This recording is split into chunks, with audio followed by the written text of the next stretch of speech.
Ako po si Edwin Paraluman, isang magsasaka, chairman ng Philippine Farmers Advisory Board, and the ARPAC chair of Region 11. Ang Philippine Farmers Advisory Board ay isang samahan ng mga magsasaka sa buong Pilipinas na ito po ay tumutulong sa programa ng gobyerno, ma-disseminate sa ating mga magsasaka at ma-aware ang mga magsasaka na mapakinabangan yung program ng gobyerno.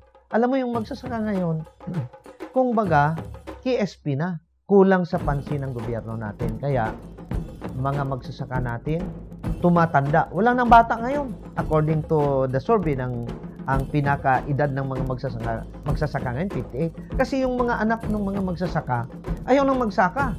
Kasi hindi nila nakita na yung parents nila umangat ang kabuhayan dahil sa pagsasaka. Lumiit yung mga sakahan natin, lumubo yung populasyon natin, anong mangyayari sa Pilipinas?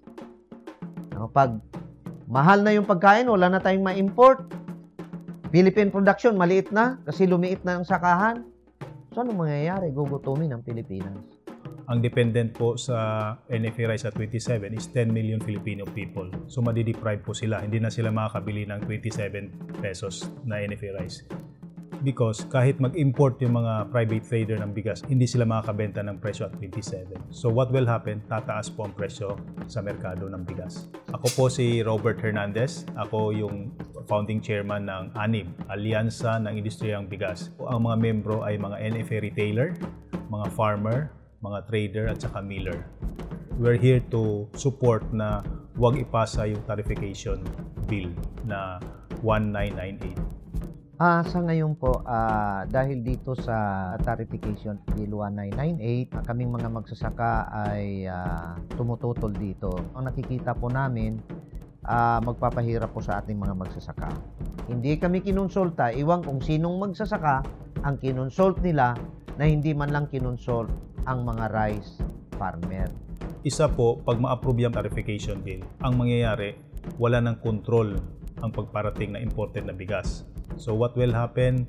Wala ng regulatory function ang NFA, wala ng distribution function. So babagsak ang presyo sa merkado na imported na bigas. Yung mga farmer po, hindi na ma-encourage magtanim kasi ang presyo ng palay bababa din. Huwag tanggalin ang NFA kasi nadamay. Tanggalin mo pala siya dahil hindi siya effective. Sinong gumawa na hindi naging effective ang NFA? Ang gobyerno din. Bakit? Binigyan mo naman ng guidelines na magbili ng bigas ng mahal tapos magbenta ng mura, may kita ba yan? Walang kita, lugi. Lugi lagi ang NFA. Ngayon sasabihin ng mga senator na lugi ang NFA, kailangan tanggalin na, buwagin na. Di mo ba nakita ang tulong ng gobyerno through the National Food Authority kapag may calamity? Sinong nauuna nandun? Di ba, NFA? Pag magmahal ang presyo ng bigas, saan pupunta ang mga tao? Sa NFA. Ngayon, pag tinanggal mo yan, saan magpunta yung tao? Sa private sector? May ibigay ba ang private sector sa'yo kung hindi inegosyo? Kung maraming imported na bigas sa Pilipinas, kasi open na, kahit sino pwede ka mag-import anytime. At the same time, walang restriction sa volume. So, dadami po ang imported rice. Kung marami pong imported rice sa buong Pilipinas, like isang trader, walang benta ang bigas, ibababa nila ang presyo. So, what will happen? Magkakaroon po ng mababang buying price ng palay. At the same time, yung mga miller, wala na silang palay na gigilingin. So, what will happen sa kanilang investment? Napakalaki investment ng isang rice mill. Bodega, yung milling facility at saka drying area nila. Storage area. Invite ako sa Indonesia . Libre yung abono nila. Libre makinarias nila. Libre ang chemical nila. Ang Pilipinas. Diba? Pagpasok natin sa WTO, takot na ang Pilipinas magbigay ng subsidy sa mga magsasaka. Bakit ang ibang bansa nagbibigay ng subsidiya para sa magsasaka nila? Ngayon, kung walang mabiling bigas ang private sector sa labas dahil lahat nangangailangan, China number 1, malaking populasyon nila. Nag-i-import din sila ng bigas. Pag gusto nilang mag-imbak, inubos nila yun. Okay. We have Indonesia, nag-i-import din ng bigas. Pangatlo tayo na malaking importer ng bigas na siguro hindi na mabuhay ang Pilipinas pag walang importation ng bigas. Hindi natin maasahan yung ibang bansa. Bakit tayo nagbigay ng tulong sa mga magsasaka sa Vietnam at saka Thailand? doon tayo nag-i-import ng bigas. It means tinutulungan natin ang magsasaka nila.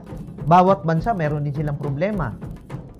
Vietnam, sabi ng mga farmer doon, may problema din sila sa conversion. Pagliliit na rin ang sakahan nila, pag lumubong populasyon nila, unahin nilang pansariling pagkain nila. Bakit namin kayo bigyan? O di ngayon, saan aasa ang Pilipino? Ngayon, kung walang NFA, sino pa ang bibili ng palay namin para at least may takbuhan ang magsasaka? So, masaklap talaga itong bill na to, na kung titingnan mo ang laman ng bill na to, ang hinihingi ng magsasaka at kailangan ng magsasaka ay direct support dito sa inputs. Sa ngayon, na maganda pa ang production, kino-convert na nga ang mga palayan natin. Diba? Sa association ko, kinakain na kami ng subdivision. Senator Villar, mga subdivision mo yan, marami na kayong tinabunan na palayan. Ikaw yung chairman ng Committee on Agriculture, pero ikaw rin nagko-convert ng mga palayan, parang hindi ata maganda. Bakit tayo nag-i-import ng bigas? Dahil kino-convert nyo yung mga palayan namin. Masakit ang loob namin dyan.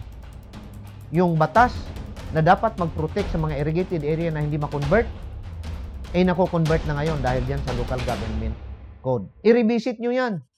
I-enforce nyo yung national law na hindi dapat kino-convert yung irrigated area. Walang konkreto na nakikita namin na mapakinabangan ng magsasaka. It's a promise. Mahirap yun. Hindi naging katotohanan yung mga promise ko minsan. Yung Tarification Act na yan, nakikita nila yung mga economic managers na yan na makakatulong, pero hindi namin nakikita yung talagang tunay na tulong dyan.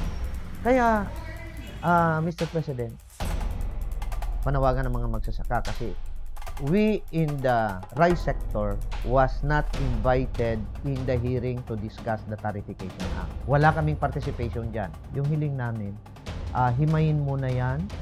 Ipatawag mo ko Pag ipatawag mo ko, pakinggan mo kami. Ibinoto ka namin last election, talagang landslide. Kasi gusto ka namin. We are very proud of you. Inaasahan namin sana yung tulong mo para sa mga magsasaka. Pero nung umupo ka, hanggang ngayon, hindi umangat ang kabuhayan namin. Sana iangat mo naman ang kabuhayan namin sa tulong mo sa magsasaka. Gawin mong priority program ang pagsasaka.